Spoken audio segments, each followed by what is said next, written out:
Hey guys, welcome to Midnight GypZies with Kim and Jax. We've got our main guests, Mike and Maddy from the Midnight Paranormal Society. Hey guys, welcome.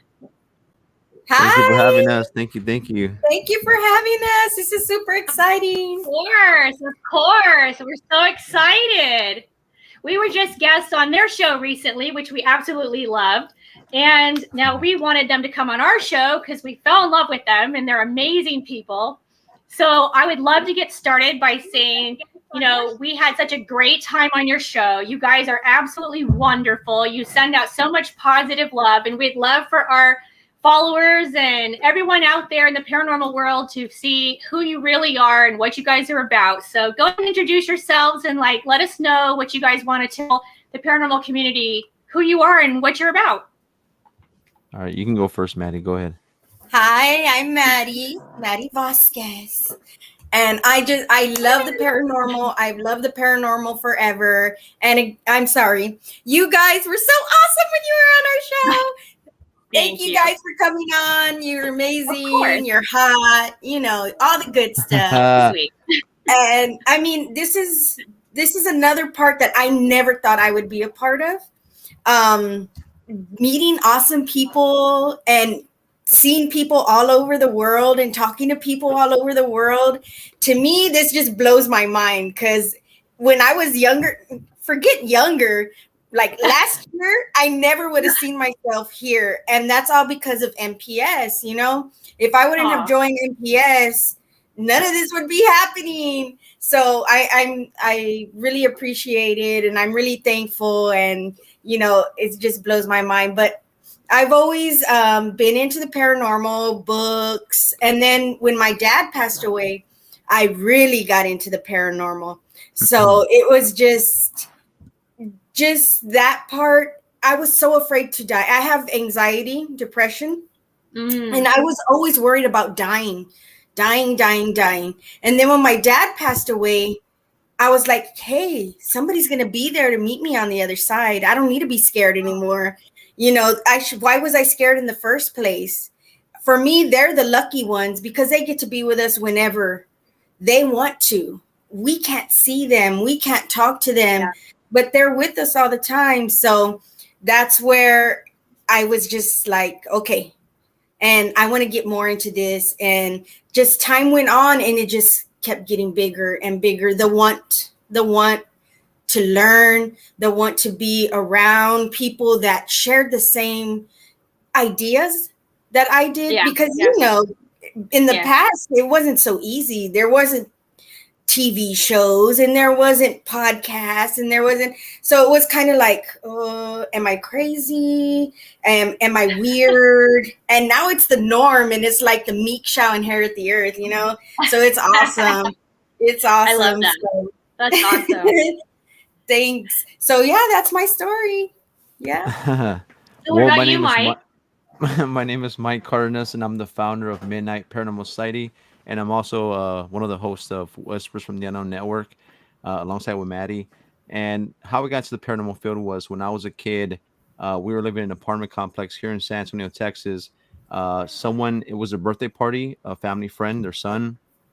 They asked my mom if they can host it or we can have it in our apartment. My mom agreed, and low key, like I always tell people invite my mom so she can low key, really go be there to cook, not to be a guest. And my mom was like, whatever, I'll cook, I'll help. And so while we were in the apartment and people were having a great time, birthday party, the birthday boy at the time, he and his friend walked into the apartment, and the friend brought in the Ouija board to our apartment. And of course, I was a kid. I was very oblivious. I had no idea what the Ouija board was. And, all I remember them taking the Ouija board out, playing this game. I had the urge to use the restroom. I was walking upstairs. I flipped the light on from the stairway, went to the top, and the light turned off. I looked down, and I was like, there's nobody there. Oh, yeah. I went upstairs to the second floor, and there was a man, sitting on a desk that was given to me as a child. And the crazy part was I was always like a chubby kid. So it was just, the desk was so small. It was meant for a really small child. But yet this full-grown man was sitting in the desk perfectly fine. And I couldn't wrap my head around that. So I used the restroom, come back out, and I made the sound, and the gentleman turned to look at me, and it wasn't like he looked at me. It was just like he heard a sound, and he was acknowledging the sound, and he looked my direction, but not at me. I don't think. And then he looked back to the window, and I went down the stairs, and I guess my mom found out that the Ouija board was being played, and she said, "Game over, party over, everybody get the Oh, out of there." mom's And not happy. she ran everybody out. And so, to make a long story short, everywhere we moved, we experienced stuff. It was always like, hey, the kids of the neighborhood would ask us, "How are you okay living in the haunted house of the neighborhood, or the house where someone committed suicide?" It was always that until I became an adult. And then the idea came to my mind, like, hey, I want to, from all of our experiences combined, I would love to create a paranormal team and kind of give back to those who were like us at one time and needed help. So I founded MPS. That's amazing. So how old were you when that happened, Mike? I was probably like 4 years old. I was 4 years old when this happened. You were young. I Mike, was young. Was your mom kind of like mystic or kind of into that? Because you said that you were your family was always kind of moving into the haunted houses. Was your mom kind of attracted to older houses and the paranormal at all? Actually, no. I mean, once I was like into my teens, she opened up to me about experiences she had. But no, whenever we moved around, we grew up not so well off. I mean, we grew up in housing, public housing. So my mom, in her mind, like we were able to stay in one place as long as we wanted. But in her mind, she was always wanting to get up and move somewhere new for whatever Gypsies. reason. And I'm like, why do you want to keep moving for him? I'm like, I mean, the cool part was I met friends. I have friends all over town, but it's like I never got to be in that one one elementary, one middle school, one high school. I was just everywhere. And for some reason, we just happened to, the first thing we did was introduce ourselves to the neighborhood kids. And they're like, oh my God, you live in the haunted house of the street. Or someone killed themselves, or someone died and or overdosed. And then we're like, what the heck is going on? Like, why is this happening to us for? And it just my mind was just like overload. Like, why is this happening? I would ask my mom, and of course she didn't know. She was like, I don't know, but it just happened that way. I've asked him before, thinking maybe the family was haunted in some way. Maybe they had spirits following them. But then he says, hey, they used to ask us, how does it feel living in a house? It was like the houses they were moving in just happened to be haunted, all of them. And there has to be some kind of path, some kind of journey that they're on. And I think we actually talked about this. Didn't we actually talk about this when Kim and I were on your show? And I think that came up where I even said, I'm at the point now in my life where I don't even think it's the houses. I think it's us as individuals carrying this energy with us. And once you connect, I think it just stays with you. So, I don't believe they are just haunted houses. I believe that it might be us. Right. Right. So it doesn't matter where you go. Because I had the same life you did, Mike, and we moved everywhere.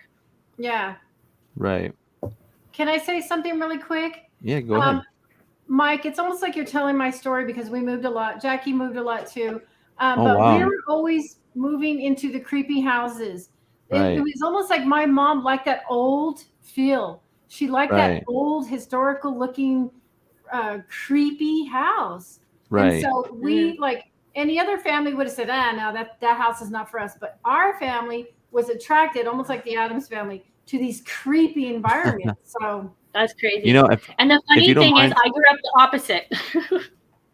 My mom is always looking for the brand new house. So I don't think it really matters what the house is. I honestly, at this point, think it's the people. If I can, I want to share an experience that happened, and I've shared it on our page before, on our show.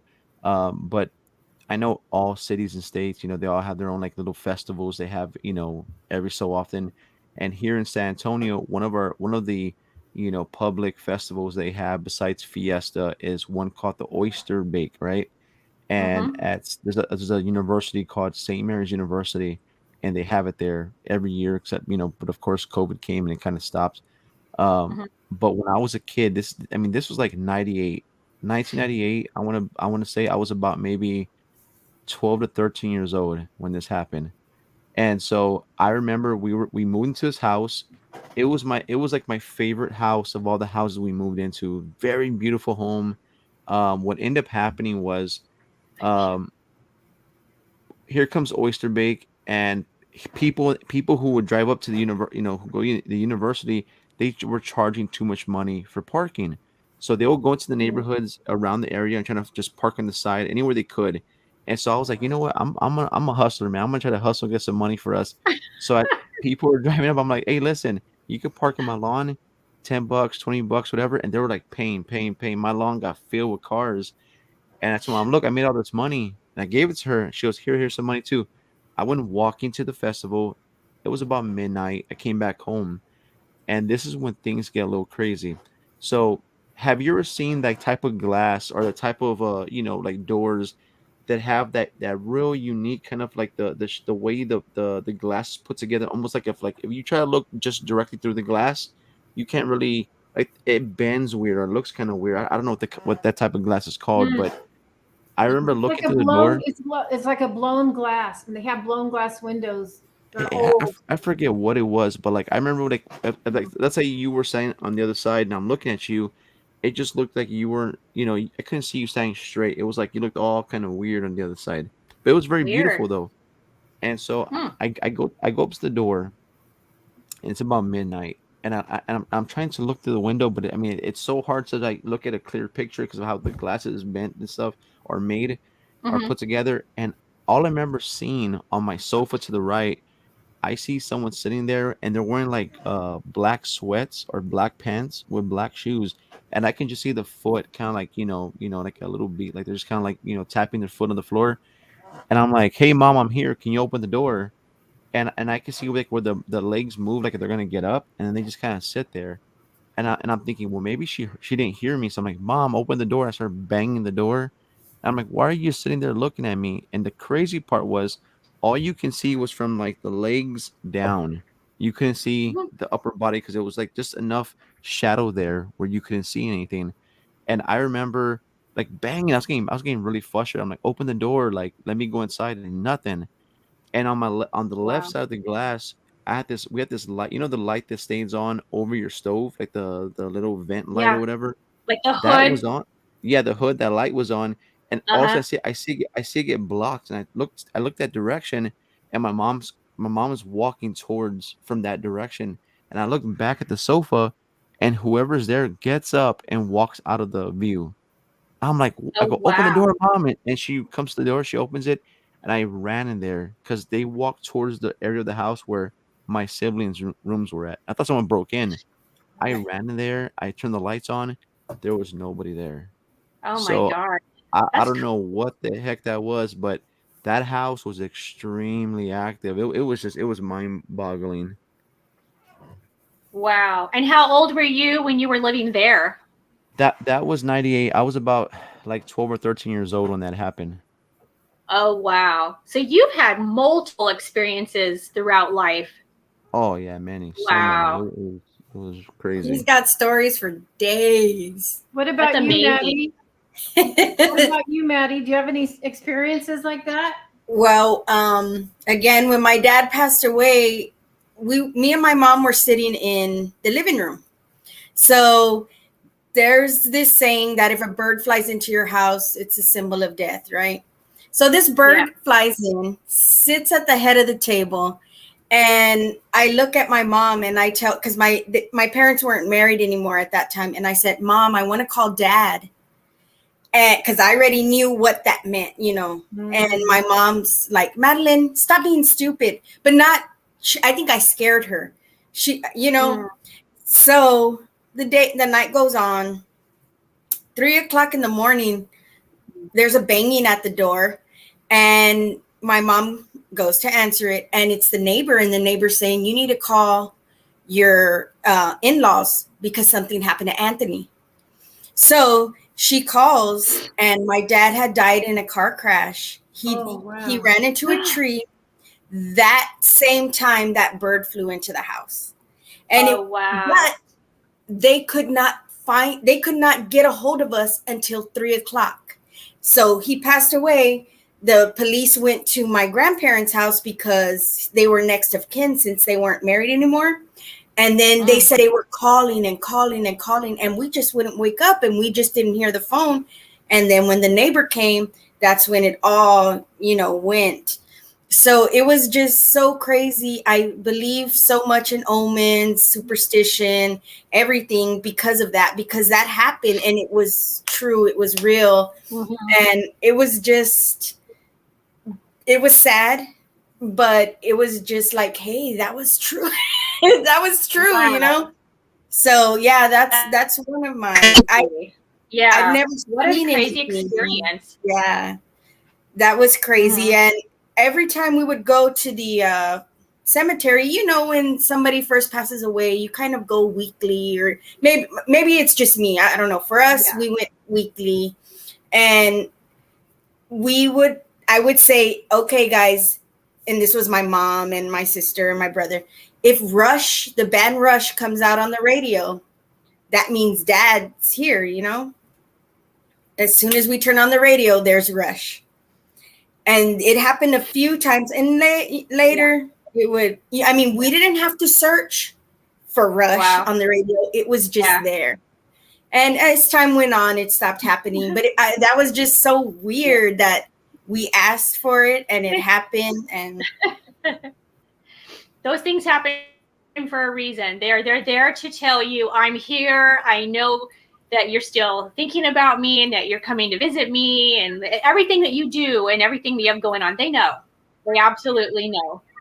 They know that sometimes you're there. I'm like, stop watching me. No, I'm just kidding. You can leave now. Yeah. My sister lost her ex-husband. She used to tell me the same thing, that she would be thinking about him and specific songs would just pop on the radio and it would be like their favorite song or whatever. Yeah. She said that would be so strange. And it's so special that they remember what you loved and what your all's connection was. Because my dad was the one who taught us about Rush. My dad was the one who talked about, Rush. And so it was just crazy. He knew how to connect with us so that we would believe it. It was crazy. It was awesome. That's awesome. That's really cool. I like that story. Thank you. But as far as seeing ghosts, not yet. I can't wait though. What about hearing? Well, sometimes they come in dreams too. Yes. Okay. Now in dreams, I see, family members all the time, and I can hear only like on the EVP. My friend George can hear with the naked ear. It's, a whole different ball game with him, but I've heard him in EVPs. One time we were on an investigation, and it was me, Mike, and the crew, and we're over there, and it was a residential. And this man was having a hard time, and he thought there was, something in his house. So I'm there, and I'm like, when you go, you're like, okay, we need to listen to him, see what he's saying, and try to eliminate, right? The process of elimination. So I'm there, and I'm like, and I'm listening, and I'm like, well, that doesn't sound too right, but let's finish hearing him. And all of a sudden I felt a finger run up my back, and I didn't say nothing, because I thought maybe it's just me.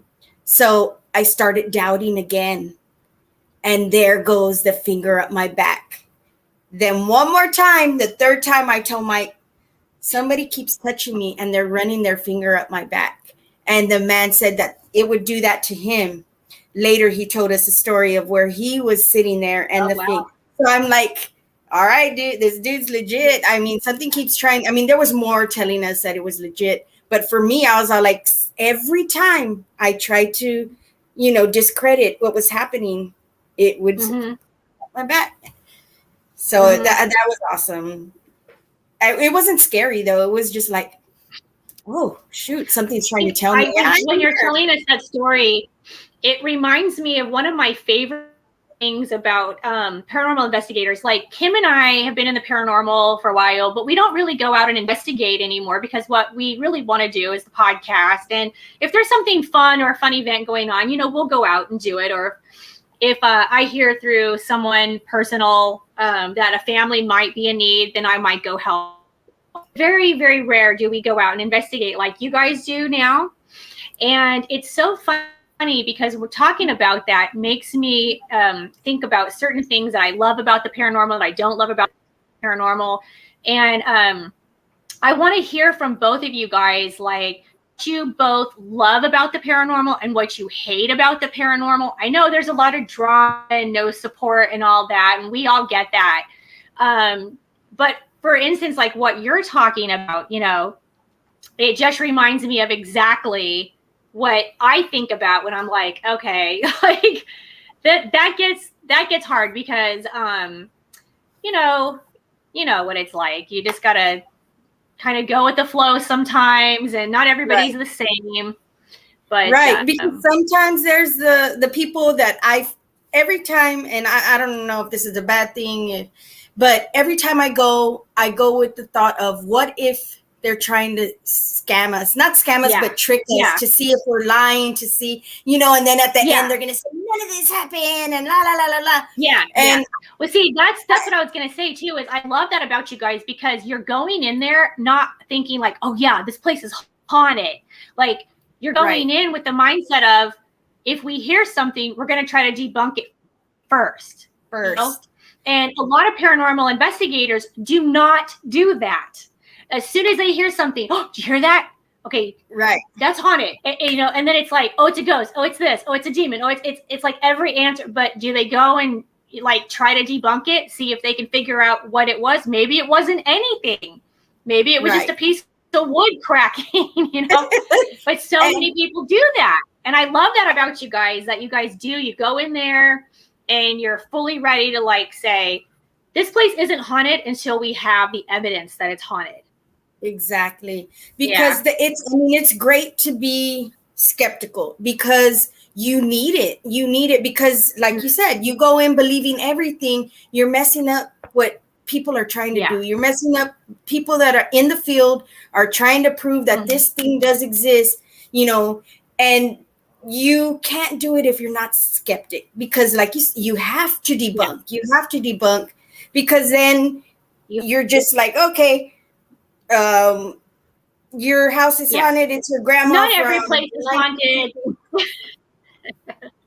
Right. Yeah. Definitely. I mean, I've heard stories of animals living in walls, and people will go, "Oh my God, our house is haunted. Our house is haunted." Come to find out, they have critters living in the walls. For a long time. Ooh, or what about the even more creepier part? Go ahead, Mike. What about the even more creepier part? They're like, I hear things moving in the wall or up in the attic, and they think it's squirrels, and they go and they find out someone's living in their attic.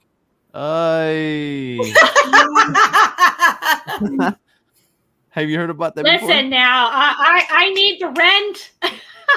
Right? If you're going to be living here, that's going to cost you, buddy. What did I need the rent? Come on, give it up. No, I'll even bring you some damn snacks. No, and I need money for them free shows I've been giving you. No, but for me personally, what I love about the paranormal field is the fact that we get to do something that not a lot of people want to do. Everybody in this life has a calling, right? There's people who are skydivers. There's people who dive with sharks. There's people who, they do all sorts of things. But the paranormal is such a unique field because it's like you're communicating with spirits, people who are deceased, right? And even darker things. But for me, the one thing I love is that you get to check out, you get to visit new places. You get to meet people who don't understand it, and you try to help. You're trying to better help them understand. That way, it eliminates the fear in their heart and their mind. Because one of the biggest reasons why people fear the paranormal is the unknown, not knowing why it happens.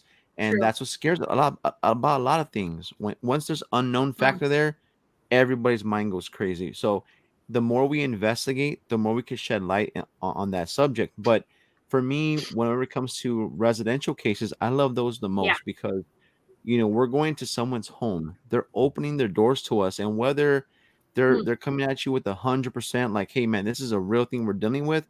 Or like Maggie said, there's that one occasional person who's like, I want to psych them out and see how full of what they are. But to me, when people come to me, you're not gonna believe this.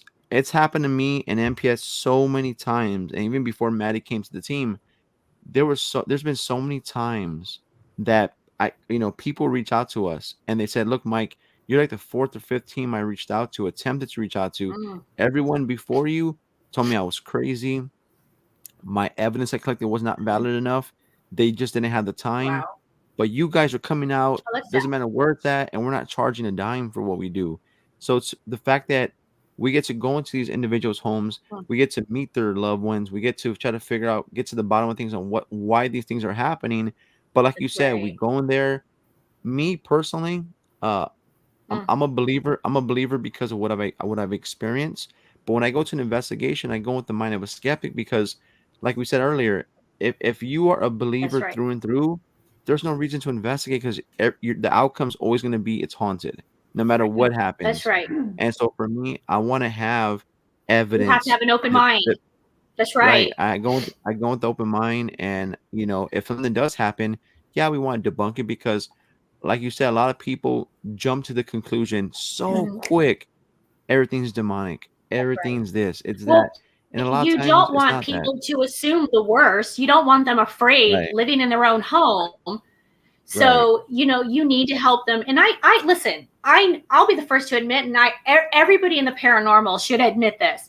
We're not experts at what we do. Okay. Right. No, we're not. Paranormal for 100 years, but none of us have all the answers. Nope. And until we die, I don't think we will. No, we won't. So every day we're all learning, we're all experiencing. But if you have good intentions and your goal is to go in and do your power to help those families, then that's all you can do. Right. Do your best and help them in every way you can, and be professional, be respectful. Right. I've actually, believe it or not, I've become amazed with some of the people that I've actually investigated their home. Because you have that bond afterwards. Right. Yeah, we do too. And the residentials are so personal. They're so different from investigating an abandoned house. I mean, abandoned restaurant, even an abandoned house. Those are more like fun, don't you think? Yeah. Right. Yeah. So it's so personal. Perfect example of that is like, don't you think that's like more about having fun? Yes. It's a little more laid back because you're not responsible for somebody else, No. Just like having kids, you're not responsible for their feelings or for anything because there's nothing there. It's just an empty building.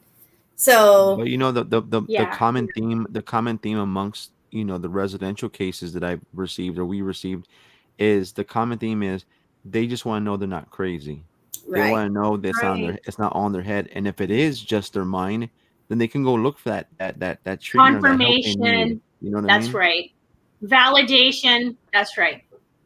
Absolutely, Mike. I totally agree with you 1,000,000% on that because I have gone into homes years and years, and that is like the first thing they say. I am tired of people thinking we're crazy. Right. And we were afraid to speak up because we didn't want people to think we're nuts. So they live with it and live with it. Yeah. And it's sad because then it takes them a while. Yeah. It takes them a long time before they have the strength to even reach out to people like us. Right. And it's sad because, we're all here, hopefully all here, the people who do this for the good in it to help them. Right. If you don't mind, I'm gonna share a real personal story. And I personally don't know anybody who charges. Oh, you'll be surprised, man. Well, is that Mike? Yeah, I'm sorry. I say you'll be surprised. Some people are they're it's swindlers. Ridiculous. But no, so the story I want to share with you guys. Oh, really? I don't know people like that. It's ridiculous, man. That's sad. If you're in it for that, I'm known sad. to judge though. I'm known to judge, but so the story I want to share with you all, and for the viewers who are watching, and hopefully we have some midnight watchers tuning in. I Come want by to the way. say, yeah, I want to say maybe like 2018, I think it was. There was a friend of mine. She reached out to me and told me about one of her friends who was the friend of hers and the children and even the pets were dealing with some really horrible things in their apartment. They end up living in a really, really bad part of town in San Antonio. I won't mention the side of town, but it was a really, really rough part of town. And that location where she was living, it was known for, I mean, drive-bys and like just really, really, really tough part of town that you have to be very careful. And so when we went to go do the interview, right? We went to interview the client and meet her kids and see exactly what was going on. Um, One thing that I'm gonna tell people, and actually you made a good point earlier about that connection you make when you meet clients. They don't just become clients, they become friends for life, right? Or at least most of them do. Mm-hmm. And with this lady, this lady, she was a single mother. I think she had like four kids. One was like a young adult who had a girlfriend who was pregnant, and the other ones were just all small children. They were those small little kids. And Mm-hmm. one thing that I'm gonna tell those who are watching is this: when you come into the paranormal field, we are human beings that we have emotions, we care, when we feel sad we cry. But one thing that I've learned to do is like at a job, when you go to the job, people say leave your problems at home, don't bring your emotions to work. Like, you got to keep yourself in check and be there for the reason why you're there, right? And so when I go to my investigations or our Right. investigations, I don't bring no baggage to the investigation because I don't want to be used against me. And one thing I've learned to do is keep my emotions on check. So if I see someone crying or feeling a certain way, as much as I may want to cry or feel empathy, or I'll empathize for them and sympathize, but you don't see me like breaking down because we are there to help them. You know what I mean? We have to be strong in those moments Mm-hmm. for these people. And so with this Mm-hmm. lady, I want to paint a picture. I want to paint a picture for everybody.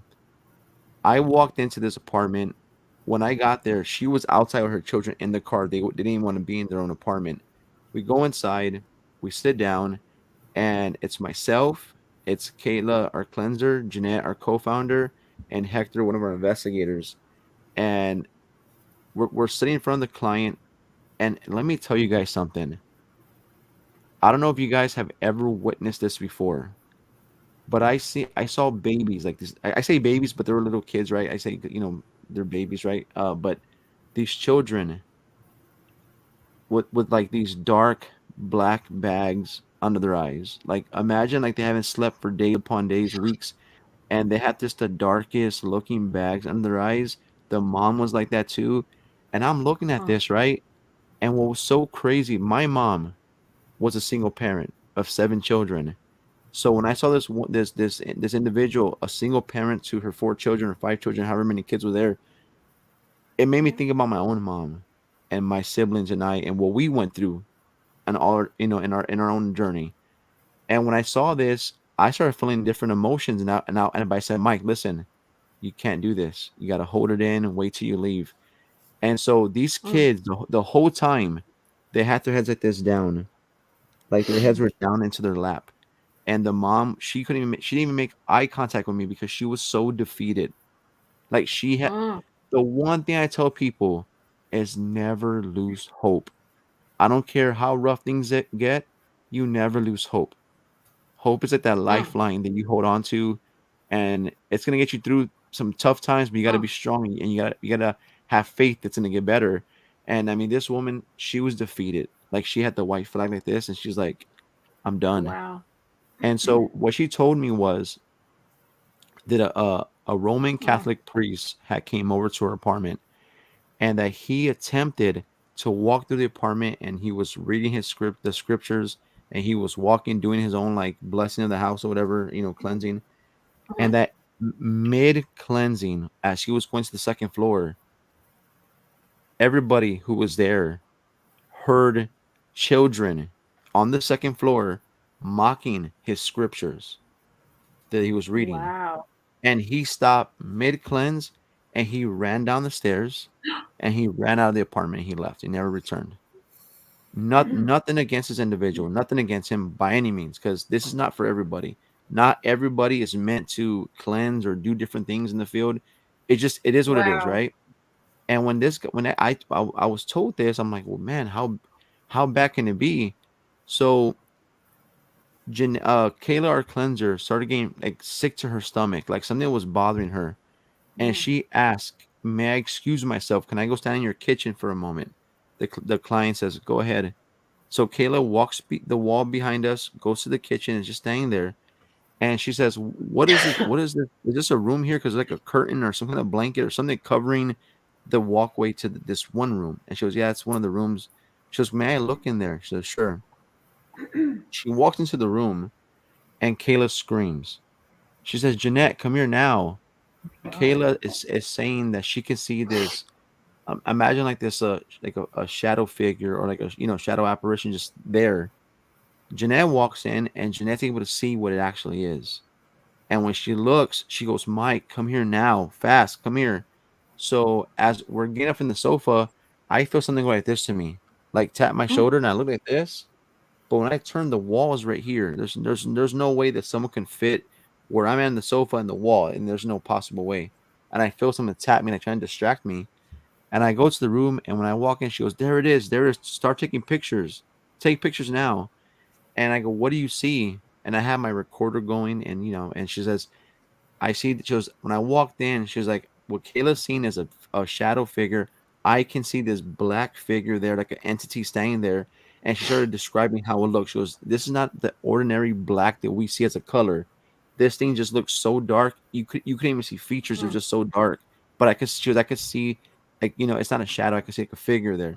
And so she's looking, and she's like, "I don't care who you are or why you're here. We are here now." She goes, "To help this family through the grace of God. We're here to help. So so your reign of terror is done. Like, this is it. After this, you got to go." And so, we're taking pictures. Our investigator's taking pictures, and he captures this thing on camera, on photo. And but it came out. It was manifesting as a shadow apparition, not like what Jeanette was seeing. And you can see this thing moving around the room. And it was behind me. It was near the mirror. Like, it was in the reflection of the mirror where Hector was at. Like, this thing wanted us to know that it was there. So to Like a shorten mist? it, like imagine like a see-through, transparent, black, like a shadow figure, but Oh, okay. transparent. And so to not, I mean, I could talk about the story forever, but to shorten it up, Okay. at the very end, what we found out was there was a family who lived in that same apartment before the lady, because she had been there for like 2 years, and from the moment she moved in, every single day they were being tormented. The pets, her kids. So we found out that there was a family living there at one time, and the wife had threatened the husband that she was leaving him and taking the kids, and they were gonna move out and get divorced. The husband got mad, and he killed his wife, he killed his children, then he killed himself. And so what he did in his life at the time, and then of course now he's dead, he was trying to do to the same family was torture the hell out of them. And so when it was over, let me tell you something. When Kayla did the cleansing and Janelle was doing the cleansing with her, let me I said this is my reward, or at least a rewarding part of the investigation. For the first time, and all the time we were there, from the interview to the investigation, for the first time, I saw that woman smile for the first time. That the client, Wow. and her That's kids, I'll amazing. never forget this. I'll never forget this. Her kid says, "Mommy, it's finally over, mommy. It's gone." Ah, Wow. And when and ah, they were like hugging each other, man. And oh my God, I got so emotional. And I held it oh, in. And when I walked wow. out, I cried outside. You know what I mean? I let it out. But I said, "Thank you, God," because he could have picked Mm, anybody to be in that moment, but he picked us. And so to me, I appreciate those moments. And that's what I love wow. about the paranormal, because no matter how crazy it is, as long as you trust whoever you pray to, whatever your beliefs are, as long That's as you right. believe, you'll get through it, no matter how crazy it is. It's always Mike, rewarding. I believe in people being chosen. And I believe that you were chosen as a team to be there to help that family. Right. Because if she hadn't met you, she could still be living to this day in that nightmare and her children. Oh yeah. Oh yeah. Hey, And Mike, So what a blessing that you walked into Can her you- life. can you explain to the viewers what would cause that spirit of that man to stay there? You know? well, for me, in my opinion, right, and again, this is not a fact. This is just my opinion. I think the reason why this man stayed there was because number one, he caused the ultimate, to me, the ultimate sin, ultimate crime is he killed his family. He killed himself, and again, I'm not gonna get all biblical, but it does say in the Bible, and I'm not gonna get all preacher on you, but they say when you commit suicide, you go to a bad place, right? I don't know how true that is, but I mean, this man had so much anger because, or number one, he was heartbroken. I heard that he was a bad person in life, and it's just karma. Sometimes you're so mean and so evil, people don't want to be a part of that. So when his wife threatened him, he was like, if I can't have you or my kids, no one's gonna have you guys.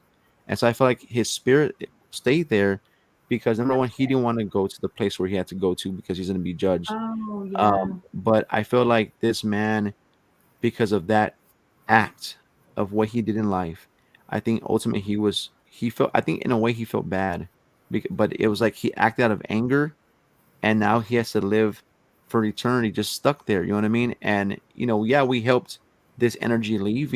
Living with But what he did. right, he has to live with that guilt that he took his Yeah, family, his right. kids who were innocent, but because of his actions, right. and then he had to deal with that. So that energy got imprinted there, and so he was stuck there, terrorizing. No matter who would have been there, he would have terrorized. Doesn't matter who, he would That's have been just true. terrorizing. It would have been anybody had that Yeah. been there. It would have been any family, any child. It would have been anyone. Right. It wasn't really- like she was chosen and picked on. Right. No. Really quick, I thought of something really quick when you were telling that explanation. Is in the moment of that anger and rage, I think something is created, some kind of a entity is created out of all that anger. And then once he passes over, that entity or that he created doesn't leave. It had a mission. Right. It was angry. It had a mission to kill. And once the body dies, that thing he created That's is right, still Kim. Right. right. Well, you're no longer a human form, but you're now dead. But you're carrying over that anger. You're Right. carrying over the guilt, the pain, all of it. You're taking it with you, and so you take on a completely different form. So that's probably why he became this black. Yes. Yeah, you take on a different form, and I think that's how right. You do. are created as well from people that are really angry. I think they take on a different form, that energy. So for people and I'm gonna that helps. and I want to add two things if I can, just real quickly. Number one, and to all, and this is just advice that I will give to anybody who is in the field, whether you're fresh into the paranormal field or you're a seasoned investigator. This is why I never tell anybody to move out when they're going through this, because people don't realize, number one, not everyone is well off enough to just get up and unroot themselves and take off. You know what I mean? And number two, you got to be careful because things can follow you. You may think, oh, I'm making the great escape, but in reality, all it takes is just a little droplet of that energy to follow you, and it's gonna find you again. You know what I mean? So what I would suggest is that, because there's people out there like this family. The reason why they stayed there so long dealing with this, they had no choice. They didn't have the means to just get up and bounce. If they left, they would have been homeless. So what did they do? They would sleep in the car outside because it was so scary for them. So that's why I tell people never suggest for someone to move out, because you don't know their if they have the money to or they don't. You don't know if they're well off or not. You don't do it, because that's why we as investigators, not that we ever guarantee that there's going to be an end result for this, but you work with them. You try to get down to the bottom of things. And if you have somebody in your team, or you're willing to work with somebody who can come and do the cleansing, go that route first. Because at the end of the day, if they leave and they end up being homeless, you're not going to be able to take them into your own home. You know what I mean? Yeah. They're going to be stuck. Exactly. And then the second thing I want to add, what was I going to say, man? Dang it, I forgot what I was going to say. Hold on, let me think for a second. What was I going to say? Mike? Man, I was like, oh, He's now I was gonna so say something. he's I excited. know he's on a roll. He's like, shit. No, Alright, I go was gonna ahead, say take your something. I time. hate when If that I happens. remember, He'll if think I of it. remember, He'll think I'll of let it. you It'll know. come to That him. happens to me all the time. You know, I would like to add a little something about something that Mike said a few minutes ago. You made a statement about how you feel like you kind of don't really feel like you have the right to say truly how you feel or what you believe. And I would like to just give some advice, if I can, to not only you, but everyone in the paranormal. Do not be afraid to speak your truth. If you believe a certain way, it's okay to say that. I 100,000,000% believe in people having their own choice, having their own feelings, their own beliefs. Whatever it is you feel, do not for 1 second feel bad if you believe a certain way. Like, I believe in heaven and hell. I believe in God. I believe in the devil. I believe in so much. But do I believe a certain way? You're damn right I do. Okay. And if you believe a certain way, do not ever fear speaking your truth, because I think it helps people to see that, you know, we as Yeah, you're human Americans too. right now are going through it. Okay. And I can only imagine there's been something along the way that's pissed off every single one of us. Okay. Right. There's a lot going on. There's a lot going on. And I'm going to tell you right now, I don't want to get on this whole like political bullshit thing, but Right. the one thing no one's ever going to take from me is my right to have freedom of speech, believe in what I want to believe in, say what I Right. want to say, do what I want to do. No one's ever going to take those rights from us. Okay. They're going to try.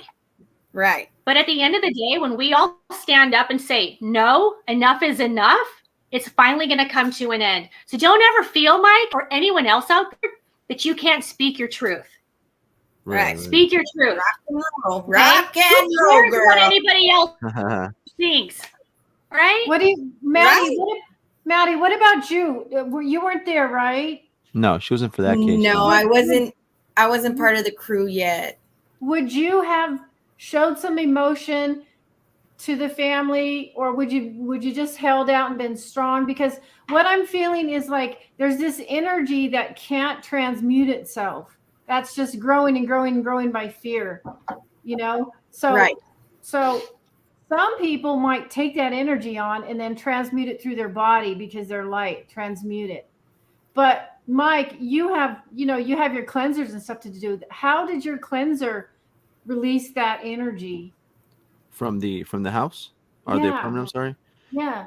I wish Kayla could have been here to say that, because I don't want to say anything incorrectly, or the wrong information, because I mean that's her thing. She does that. But one thing she always talks about, exchanges of energy, right? And it's like you're trying to remove this negative energy or whatever kind of energy is there, and replace it with your own personal, your own energy that you have to leave behind, for the whatever. I mean, but again, I could be saying it incorrectly, and if I am, Kayla, if you're listening, I'm sorry. She could probably say that a lot better than I can. But all I can say is that when she does That's a called cleansing, transmuting. So right, you take that energy into yourself, and with your own light, you dissipate it. You right, dissolve it and you let it go. right. You release it. Well, as some people, like Jackie was saying, some people are afraid to feel anger or feel afraid or feel anything, so they let it ball up, and then it grows, and then They're that's free to how say, right? Well, for me though, when I go to these and investigations, anyone out there who knows Kim and I think we're both the same. But honestly, if you know me, and I'm pretty sure a lot of you are starting to get to know me, I have no fear of speaking up. oh yeah, no, And I understand. really want to see more people speak up and speak their truth, because Right.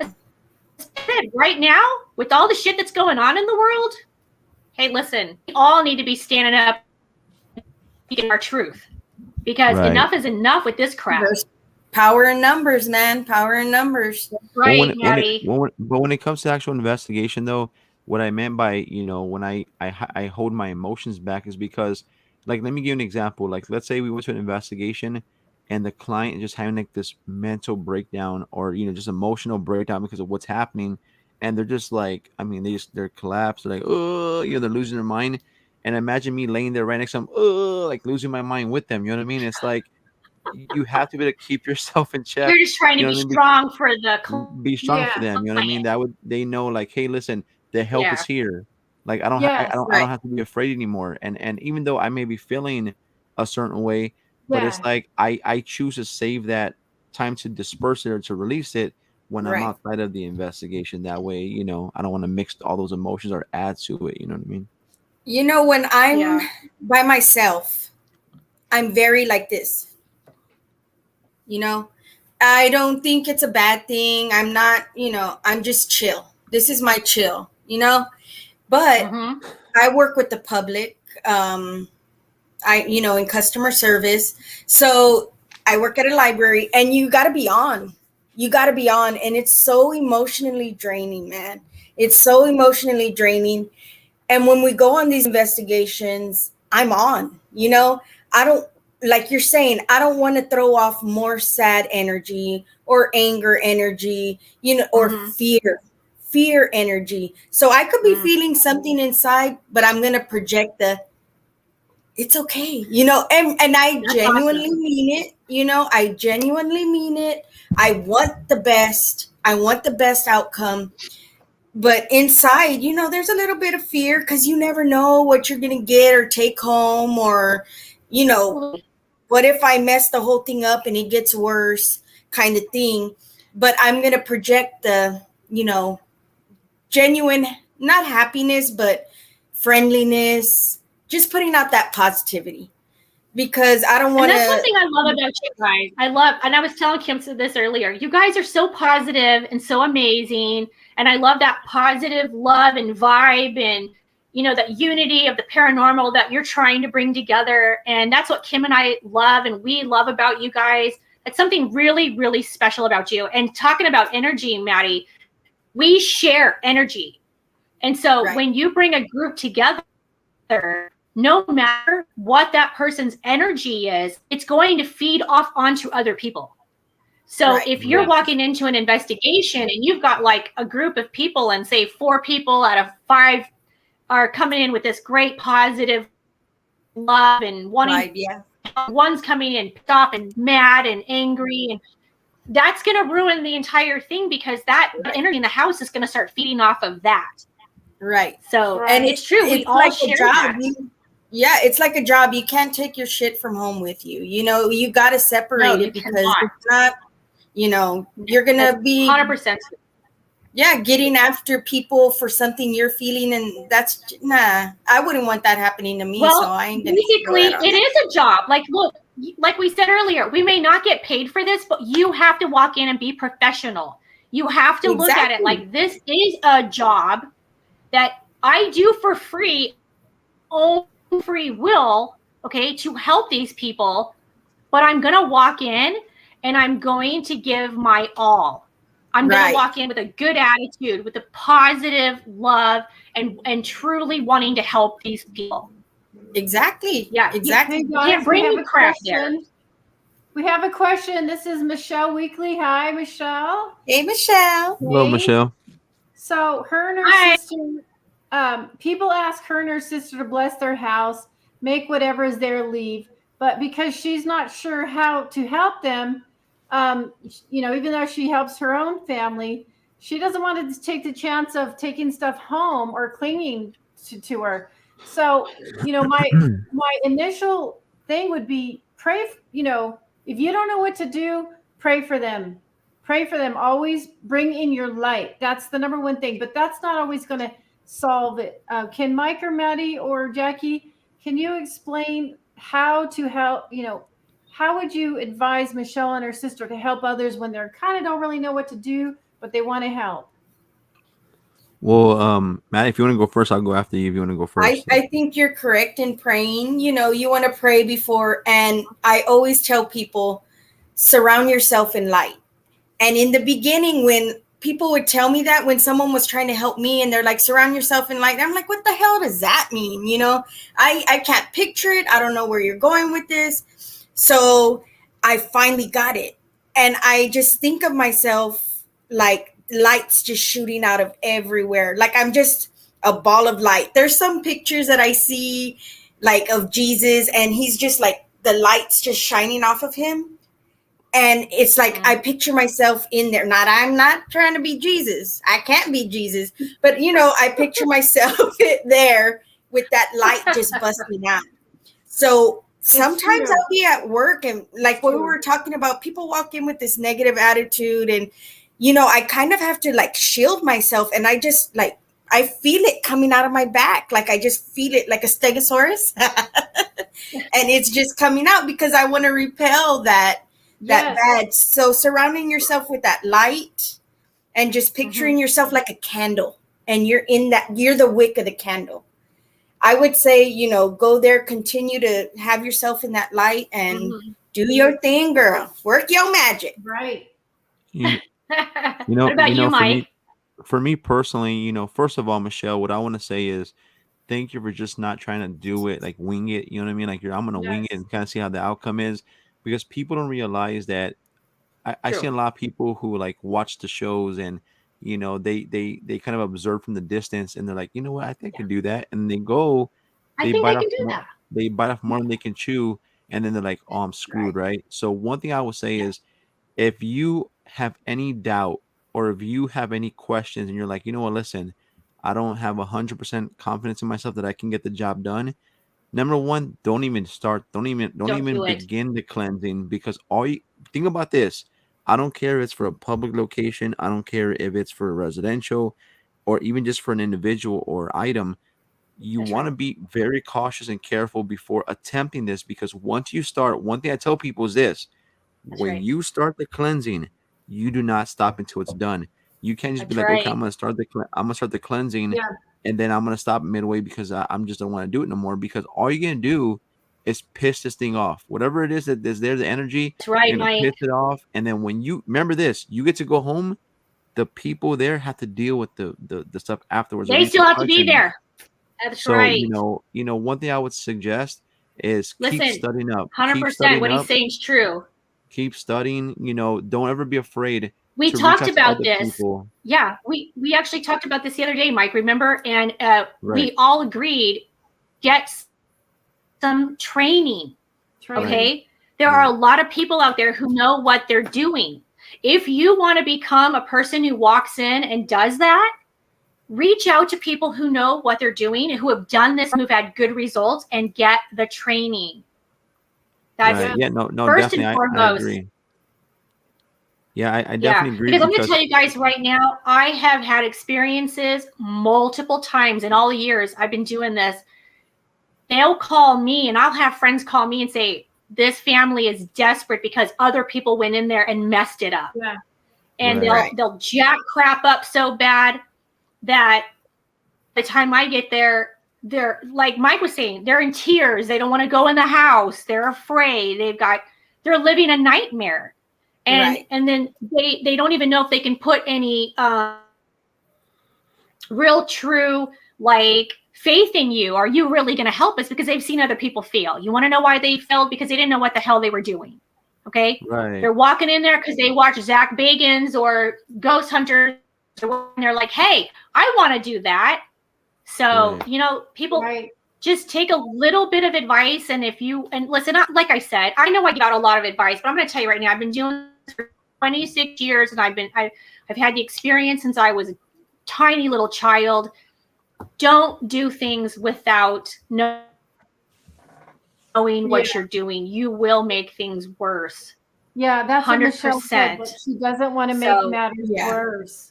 And Michelle, it's can I add? To feel like you're going to mess it all up, because I do that every time. I mean, I know the crew does too. We're scared to mess it up. So that's a normal reaction. That's a normal feeling. But yeah, you want to have that training. Like I just wanted to add one little thing about you guys when you were talking about the light and what it means to people. And I believe that the light means something different to everybody. Okay. Jackie, hold on. Because I think what you're going to say is going to help our next question. Ronnie, he says, darkness has always been trying its best to get me all my life. It will never have me. Now let's tell Ronnie about the light as you're talking about that. Okay. For me personally, how you, before you walk, like for me, if I'm going in to help someone, okay, when I go in and I have the light surround me, it's about respect, okay? It's about what I'm bringing in, the energy that I'm bringing in. I'm bringing in my religious belief. Okay, I believe in the Lord Jesus Christ, and I ask him to walk into any place that I know for a fact people are like, especially families, okay? I need you. I want your help. I pray. I even meditate before I walk in, and I ask for respect of the home to allow me to come in and do what I need to do to help this family. But at the same time, don't ever leave any location without closing. Okay. If you do not leave that home and ask that home or whatever in that home to not come home with you, do not, attach yourself to me. I am giving you respect. You give me respect. Those things will attach to you. If it knows you have a sensitive side, if you're psychic, if you're a medium, if you're anything at all where you have connection, those things will connect with you. They will attach themselves to you. Right. So what about Ronnie? There's going to be a lot of dark.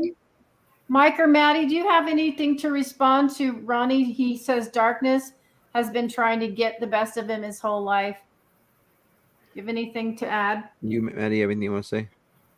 But he says it'll never have me. And I think if this darkness is coming at you, don't feel like you're alone, because sometimes it sucks when it's happening, but then something happens and you're like, that's why it happened. Because I feel like everybody in the world goes through the same thing, or, goes through the same thing throughout their life, just at different times. So sometimes things happen back to back to back to back to back. But it seems like he's got a hold on it, because he says it'll never have him, because he has that faith. He has that energy in him that says, oh, you're going to come at me, but look, I'm going to turn this to a positive. Or look, I'm not going to let you get me down, and I'm going to keep going. And that's exactly what I would do. In my opinion, I think you're on the right track, if that's what you're trying to say in your comment. If not, that's what I'm saying. Yeah. And one extra thing from me, Ronnie, personally, when I go in and I help people, I personally tell them, when you're going through this and you are seeing things. I actually just went through this about 6 to 8 months ago with a family, and it was a little boy who was seeing very, very scary, dark things. You have to learn. You have to have the strength to tell it to go away, leave you alone. It cannot have you. It cannot be with you. And you want it to go back to wherever it came from and leave you alone. But you have to stand strong in that. You have to be strong, and you have to mean it. If you have to yell at the top of your lungs telling it, but I'm telling you, just beat it down. Right. I'm telling you, if you're strong, that thing cannot get you. No, it cannot have you. Assert yourself. You have to speak with authority. That's right. Right. Okay. Here, George is saying he has been leaving a home after an investigation and stopped and said, I don't know who you are, but you have to get out of my vehicle, because where I'm going, you don't belong. Yeah. So we will. He is a passenger. Yeah. We can bring things home all the time. Right. If you're not careful. Yeah. I think I shared my experience of my attachment actually on your guys' show. And I brought something back from a hotel I stayed in a few years ago. Was I aware of it at the beginning? No. Right. It took me probably about 2 months before I realized. Yeah. But it doesn't matter if it's a home, and it doesn't matter if it's a car. It doesn't matter what it is. It could be on an object. You have the right. You pick up an object. Yeah. Every human being on this earth has the right to stand up and say no to any entity and to tell it to go away. Us as paranormal investigators or psychics or mediums do not have any more strength than you personally have. We might see things differently. We might experience things differently, but we have the exact same strength you. If you can stand up and say, leave me alone, leave my family, leave my car, go away, and be strong in that. And let them know you have Jesus with you and God's going to help you with that. 100%. Right. I never go into an investigation, especially for a family, where I don't take God with me. 100%. I have a cross on the back of my protection. I wear bracelets for protection. I do a lot of things, you know. Right. It just depends on how you feel as a person. Right. So, right, definitely. But at the end of the day, it's about strength. Strength, yeah. You cannot be weak. You prey on the weak. Any more questions out there? Or Mike or Maddy, do you have anything to add? No, not. What are you talking about? What George said, or what do you mean? Yeah, anything that's come to your mind about, anything else you want to say? Well, one thing I'm going to add, right, as far as to kind of touch on what we're talking about now about investigations and being careful. One of the things I would be very, very, very careful for, right, and this is a serious one. One thing that happens a lot, right, is because number one, like we can all agree or disagree, but I feel like we're gonna agree is that number one, we truly don't know how this whole thing works, the paranormal. We have an idea. We kind of base it off of our investigations and what we experience, but we could be 100% wrong, right? But one thing that I would definitely suggest to people is be very careful what information you provide to your clients if you ever get any clients and you're helping them, because I'm gonna give you a quick story. I don't remember what the team's name was at the time, but one thing about this paranormal field, like I always tell people, it's like it has a small town feel where everyone knows who you are, or you've heard of someone, and the word gets around very, very quickly. It's a big place. Don't get me wrong; it's big because it's global. But it feels like the word always gets back to me about a lot of things. But in this circumstance, in this situation, this story I'm about to share, there was a team here in Texas, I believe, and they had went to help a family, a residential case, and this team had told the family the information about the case and what they felt it was there. Well, the family was so terrified, and this is so crazy, man. The family ended up taking their lives. Like they all took their life. And so you have to be very, sad. What with myself and my team, I literally I'm very, very careful what I say, and I really pick my words. And if whatever I say, I always make sure I have proof, but I always let them know, listen, this may be like this right now, but it's not gonna be like this forever. Right. Try to picture in your mind how you want life to be after this, and hold on to that, and try to use it as a goal to reach, to achieve, to reach that word. You're not going to have this problem anymore, but don't give up. But there's some people who the first thing they're going to say is a demon and you're screwed. You're SOL. There's no helping you. What the hell? Like, and then these people get scared and they do the most horrible thing you can do is in your life. And these teams, they get to go back home and live their life continuing. That's right. Providing missing information. That's horrible, man. That's ridiculous. It's probably one of my biggest pet peeves, Mike. Probably one of my absolute biggest pet peeves about the paranormal. Some people just throw these words out there, especially demon. You have a demon, and they don't know what the hell they're talking about. And they just want it to be like, oh my God, you have something horrible here. And it's like, you don't know what the hell's here. You don't know what this family is dealing with. You're not living their hell. Right. And if you can't properly help them, get the hell out and go get someone who knows what the hell they're doing. Yeah. Right. Look at how sad the situation is. That whole family took their life. Like, how sad is that? Right. That's heartbreaking.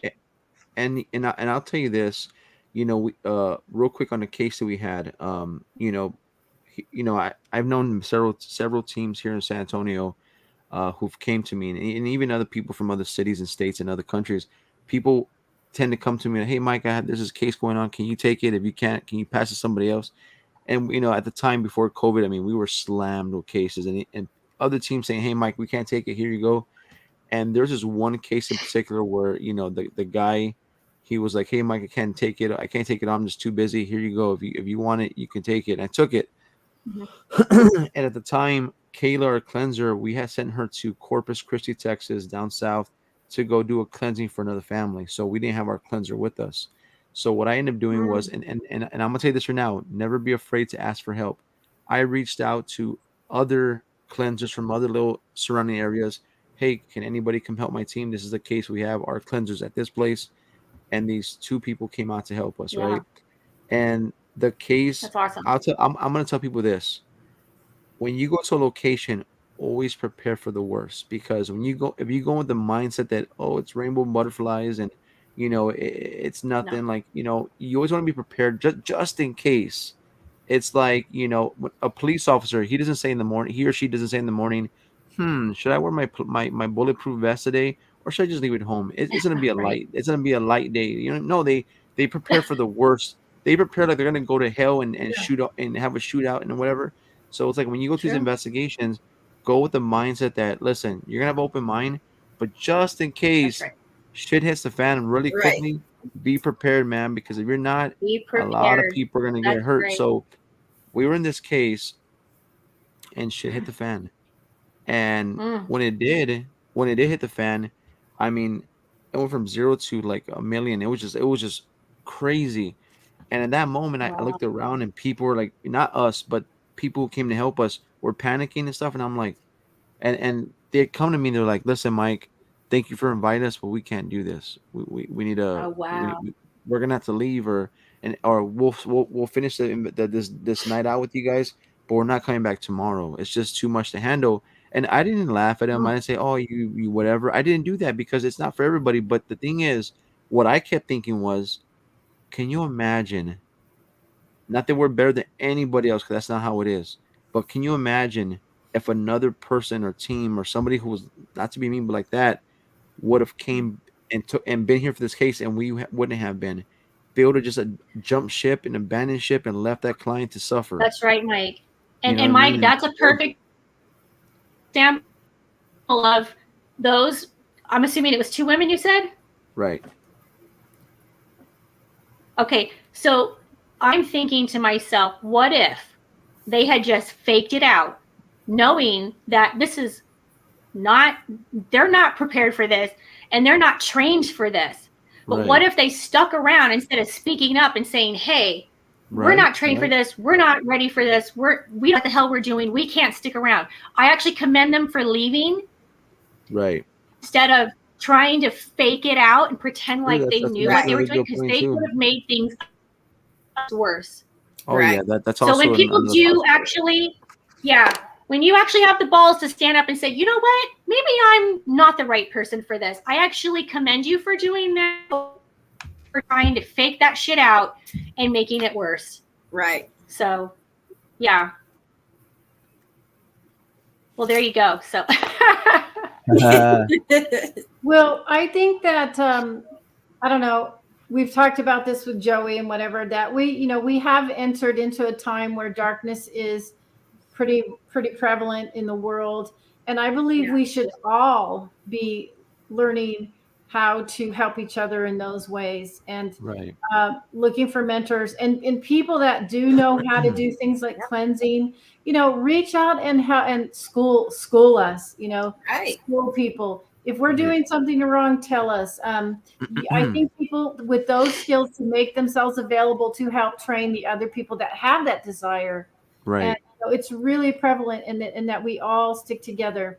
And then, does anyone else have anything to say? Because I wanted to just mention how staying positive and staying, loving to these people that are, fearful and are having these things is very positive, because that energy will always overpower the bad energy. Is when you stay positive and loving and everything. And imagine love and light being like an energy that goes out and it repels.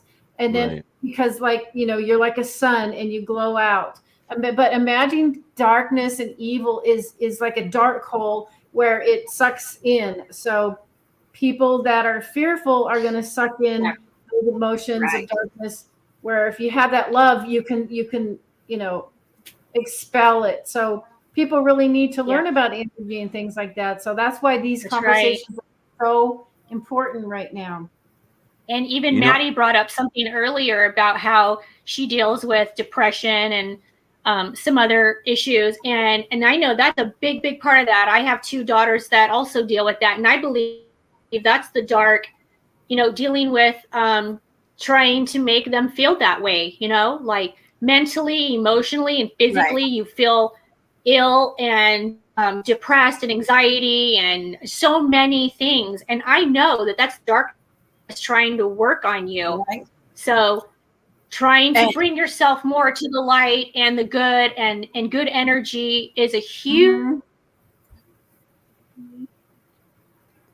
so I absolutely agree with that.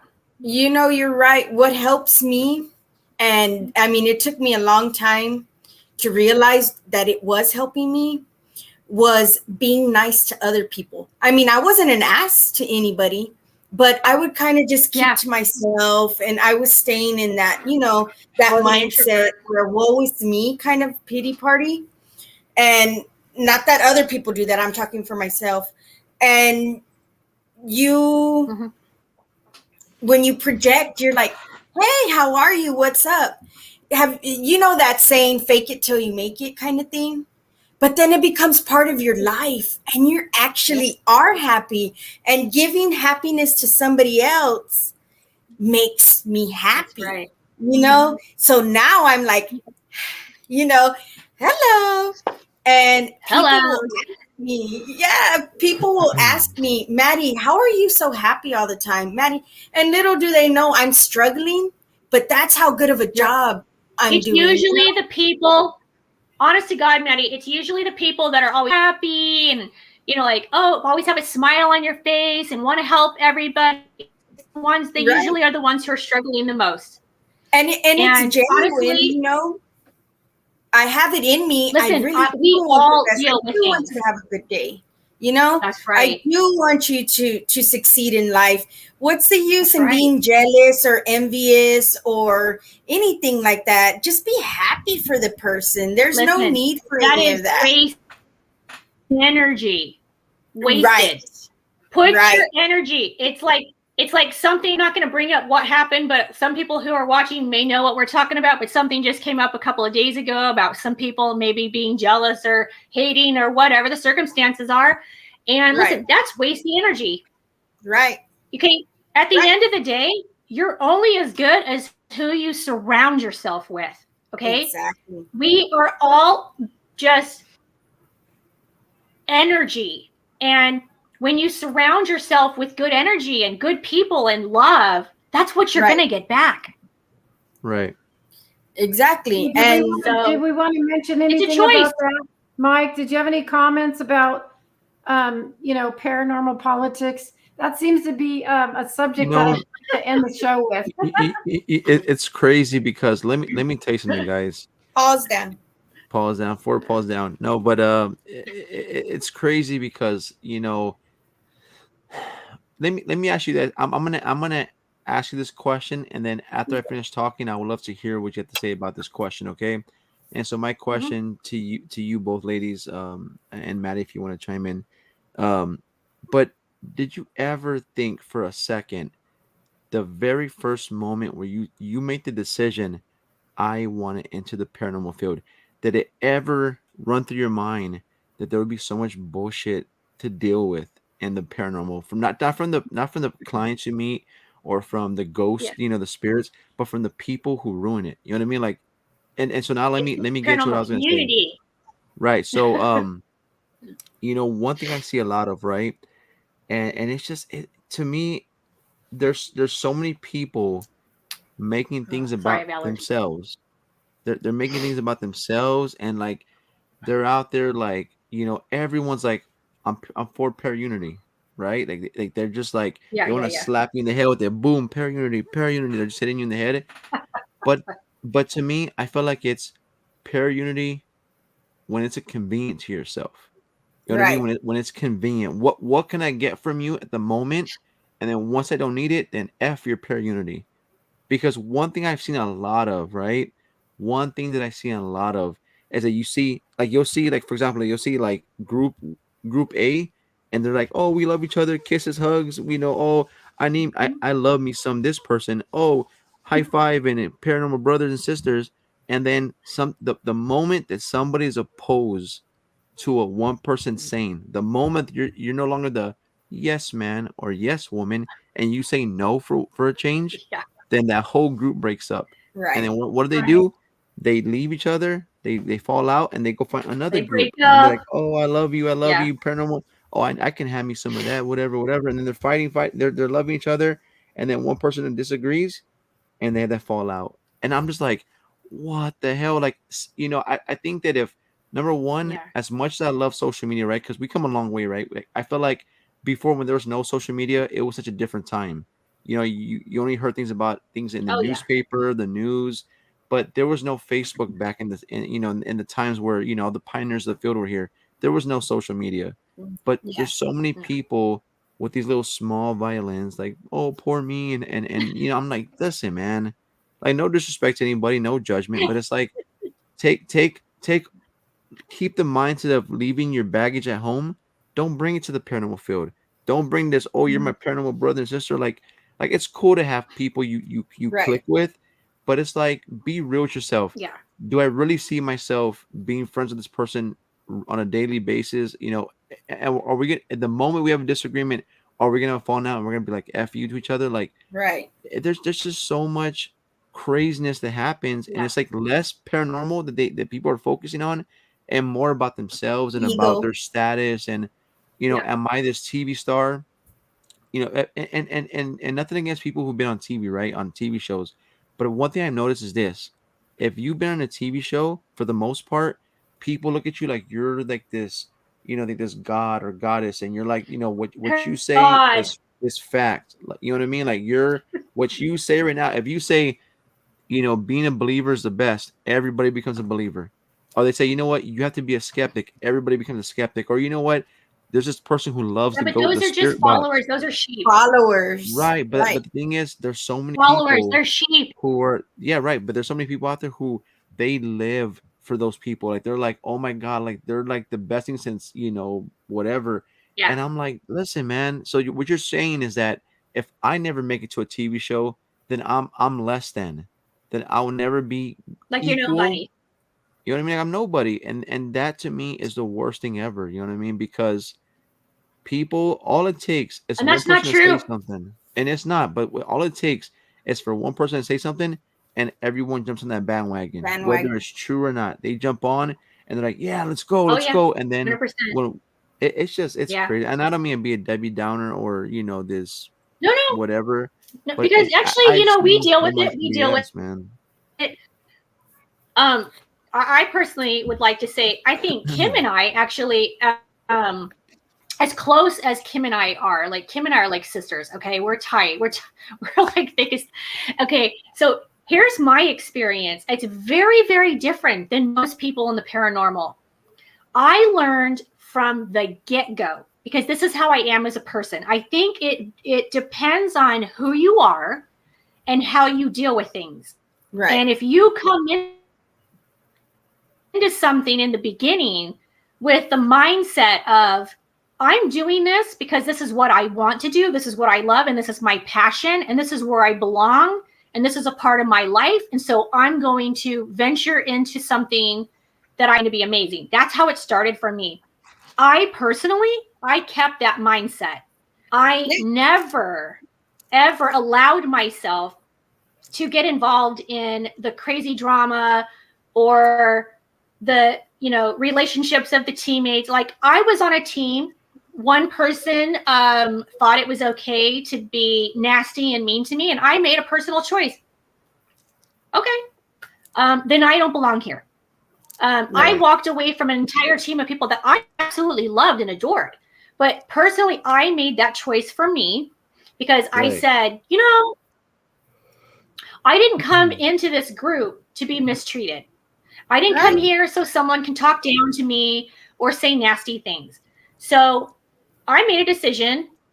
It was the best choice I ever made. Outside of that, I may have had like one person in the paranormal who like had a mistake happened where they thought I was involved in something that I had nothing to do with. Right. But we squashed it and moved on. Right.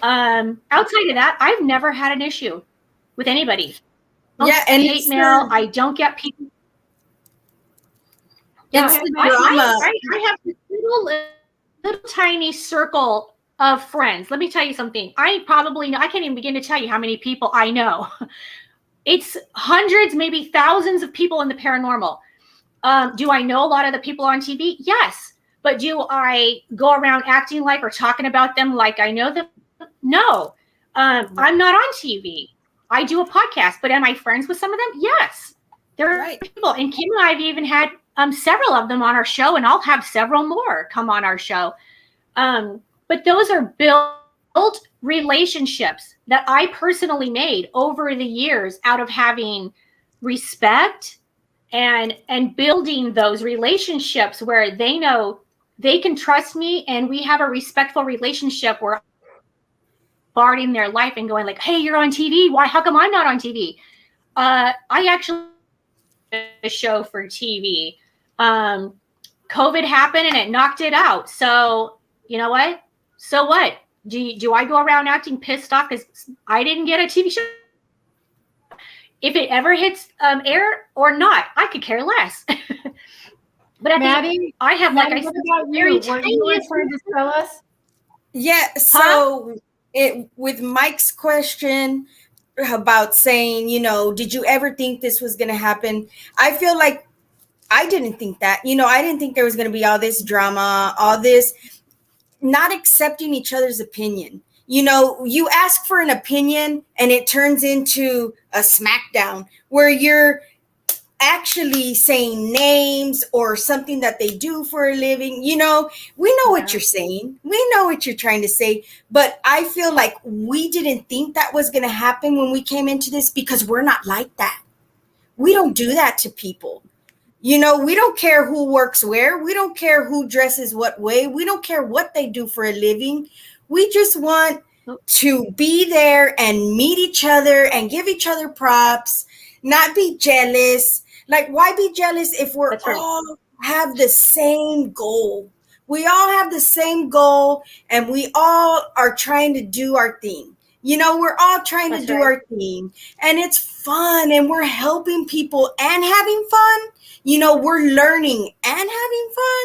So building relationships. Yes, building relationships. It's just like you guys being on our show.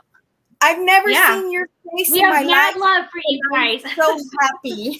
I'm so happy to see your faces. I'm so happy to be a part of your show. And Maddie, I'm so happy. Awesome. According to Ronnie, because we have so much love and respect for you guys. Like, we've become friends with you now. We adore you guys. I mean, we now text each other and message each other. And, we're on Facebook and this and that and having fun and getting to know each other. And that's building relationships. It is. I know, right? And it's fun. Yeah. Thank you, Ronnie. It's fun because you're awesome too, brother. You are all in this together. We are all in this together. Regardless if it's in the paranormal field or not. We're all in this together. So why if you do get on your show, I'm going to be ecstatic. Not only because I know you, but because you're doing something, you're achieving something, you're one, step closer to what we're trying to do. I'm going to be like, F yeah, this chick's rocking and rolling, I'm not going to be like, she did this and what the hell for? There's no reason for that. There's no reason for that. And I don't even see anything that you do because that's your business, So shit. That's right. But at the end of the day, honestly, I don't think any of us are trying to get on a TV show.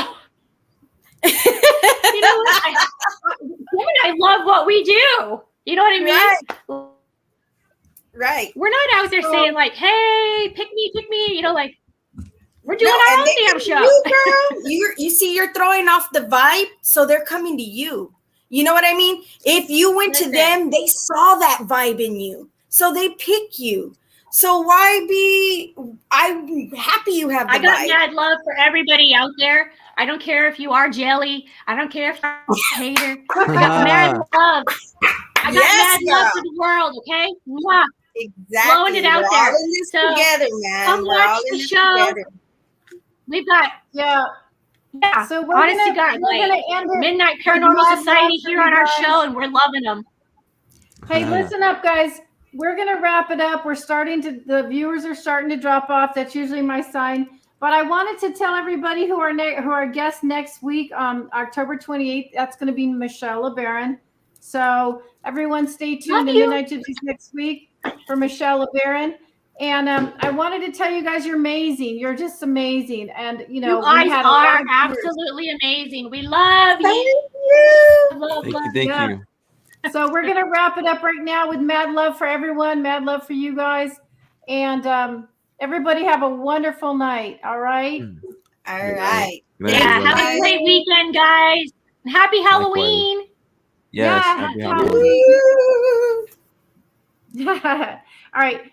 Signing off, Midnight GypZies. You guys don't go away. Everyone have a great night.